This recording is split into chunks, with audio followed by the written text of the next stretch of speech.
And now on the line is Andreas G. Wolff. Andreas is a BB correspondent in Scotland. Andreas, good morning and welcome to Near FM. Good morning, Darren. Thank you. Okay, Andreas, I got in touch with you today mainly to talk about your work in the media through Scots Gaelic, as I have an interest in the language. Before or leading us up to talking about that, can you give me a bit of a summary, please, Andreas, of your background when it comes to language learning and the media? Yeah, so I was born in Berlin, Germany, and grew up like any other German, really. But soon realized that language learning was something that I enjoyed in school, and I picked up various languages along the way. But then I also soon fell in love with Scotland in particular.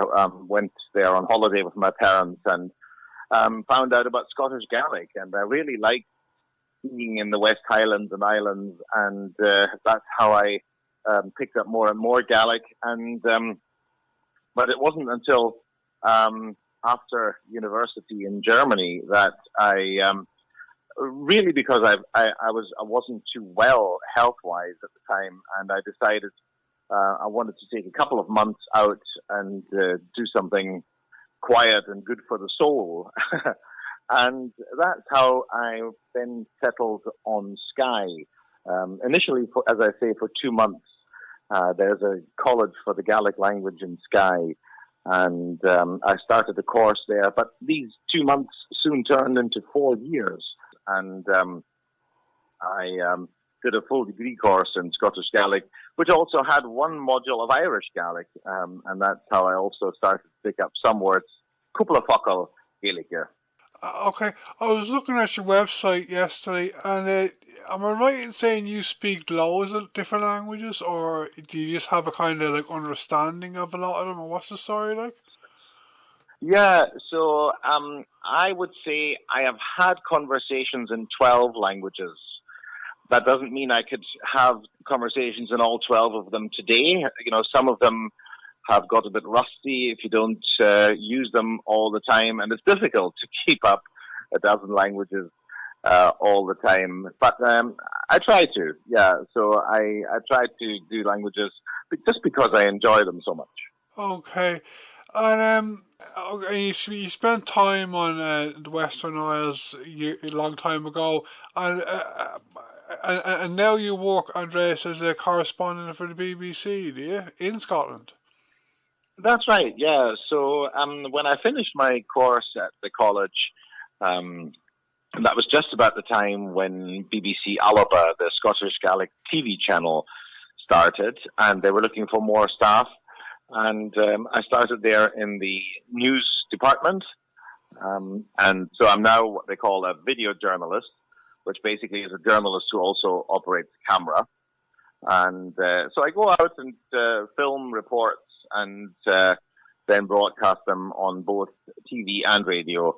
And increasingly, we also do online. But that doesn't mean I don't do stuff in English as well. I do. And in fact, last week, well, sorry, I don't know. Recently, I was in Rome for the papal funeral, and we did a week of reports, actually, for radio and television in Scotland from over there. Oh, was this in Scots Gaelic and English, or just Scots Gaelic, or what's the story? Yes, in Scottish Gaelic and in English. That's right. Yes, on both the channels that we have here in Scotland for the BBC. Okay, and just for the benefit of any of our listeners today on Near FM who may not know, there is one Gaelic radio station and one Gaelic television channel, and both are owned by the BBC. Is that right, Andreas? Yes, I think that's right. I'm not entirely sure. Maybe some local community radio stations will have Gaelic language programs on their services.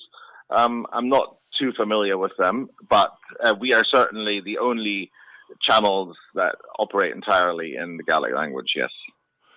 And is most of your journalism nowadays, Andreas, in Scots Gaelic, or is it a big mix between that and English, or what's the story? I would say 80 to 90 as in Gaelic, yes. And only occasionally do I stuff in English as well. So most of my reports are not from, but from Argyll here in Scotland, which is of course in that from where we can see Northern Ireland across the Struna Mela, as we call it in Gaelic. Okay, although Irish or Gaeilge in Ireland and Scots Gaelic in Scotland are sister languages, the state or situation of both languages in Ireland and Scotland are in some ways, I believe, a lot different. Would you agree with that, Andreas? The situation is, yes, it is different. I mean, in Ireland, at least, everybody's had a basic understanding of Irish because they've been taught it in school. And that means that the argument which we often have here in Scotland, that the language is not accessible to everyone because there's a large chunk of the population which has no understanding of Gaelic at all. So at least that argument is maybe a bit more difficult to make in Ireland.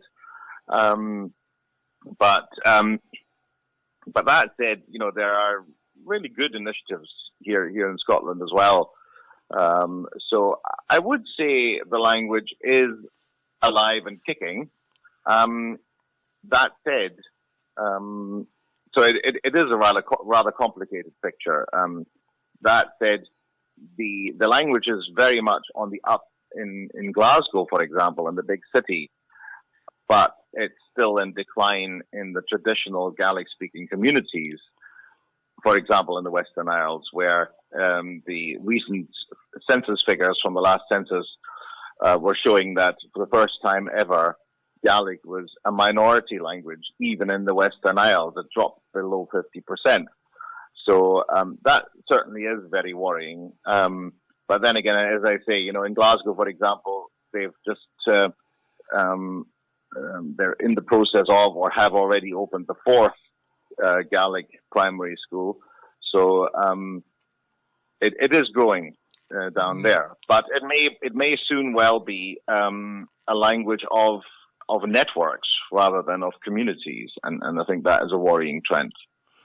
Yeah, a couple of minutes ago the line was breaking up briefly, but am I right in saying, I think you were saying is, you do most of your work for the BBC on the mainland, is it, or do you work in the Western Isles, or both, or what's the story?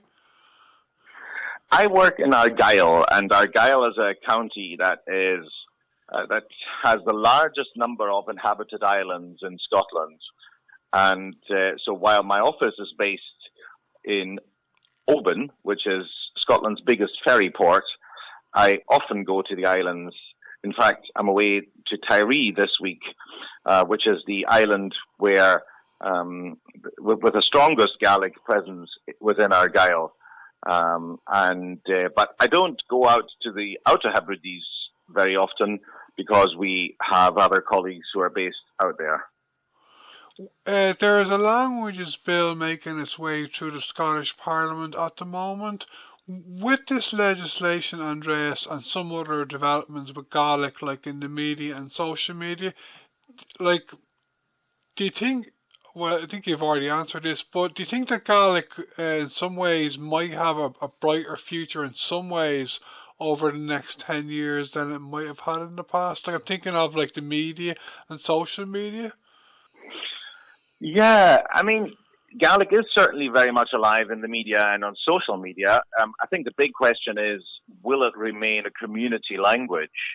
And the way it's going in the Western Isles, there are certainly worrying trends. The authorities in the Western Isles are very much trying to help the situation. For example, they've brought in a policy which, for the first time ever, means that kids will go to Gaelic medium education unless the parents specifically choose not to send them to a Gaelic medium unit. So they are trying, but nonetheless, it is in decline in the Western Isles, and that really is the big question. It will continue to be a network language. There's no doubt about that. So there will be networks of Gaelic speakers in the big cities like Glasgow and Edinburgh and elsewhere, where Gaelic will still be alive and kicking for a good number of years. Okay, you were saying, Andreas, that you were in Rome recently for the Pope's funeral. Do you have any other big, interesting plans around with BBC and Gaelic over the short to medium term that you'd maybe like to tell our listeners about? Well, I recently covered the German general election as well from Berlin, because that's where I'm from, and obviously Germany being the biggest country in Europe. In terms of population, but I don't currently have anything else coming up yet this year. Any other big projects outside of the BBC? I'm going to a conference within the next couple of weeks in Czechia, and this is a conference on languages. It's called the Polyglot Gathering. And that's where people who, like me, are a bit mad about languages gather. And Irish, I find, is one of the, if not the most popular minority language, also in that setting. It's certainly one that I will be speaking with a few folk who've taken an interest in that. But yeah, I just find that very interesting to gather with loads of other folk who are crazy about languages like I am, and I just think that learning languages is something that really gives you the keys to the town. You know, if you speak the local language, you can engage with people in a much deeper way than just speaking English, which of course will get you by in a lot of places in the world, but I certainly feel it's not the same thing. When I was over in Paris years ago, I've only been to France once, but I was in Paris for a couple of days a long time ago, and I did French in school for 5 years, and I wasn't a regular French speaker, but when I was in Paris, I did use a small bit of French that I had, and it does help, I think, you know. Yeah, I think it does. I'm going to be in Donegal in let me have a look at my diary.